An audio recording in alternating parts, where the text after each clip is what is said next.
নমস্কার বন্ধুরা, আমি দিশা চলে এসেছি তোমাদের সাথে আবার একটা নতুন মিনি ব্লগ নিয়ে। কেমন আছো সবাই জানিও। দেখো, সকালে ঘুম থেকে ওঠার পর এক কাপ চা খেয়েছিলাম, আর তার মধ্যে দেখে এই কাকুটা বালি আর সিমেন্ট নিয়ে চলে এসছে। বাবা বলছিল আমি দোকানে গিয়ে বলে এসেছি, সেটাই দিতে এসছে। আর তারপর সকালে রান্না হয়েছিল ডিম আলু সিদ্ধ, সেটাই পেঁয়াজ লঙ্কা তেল দিয়ে মাখা করছিলাম খাওয়ার জন্য।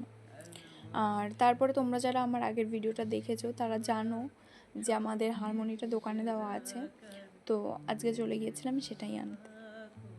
আসলে আমাদের যাওয়ার কথা ছিল 20 তারিখে, বাট বাবার সেদিন একটু কাজের চাপ ছিল, একটু না বলতে পারো অনেকটা চাপ ছিল, যার জন্য যেতে পারিনি।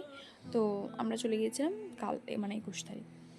আর কাকুটা অনেকটা লেটে এসেছিলো, আমরা দোকানে গিয়ে প্রায় আধা ঘন্টা বসেছিলাম, তারপরে এসে সবটা ঠিক করে দিচ্ছিল।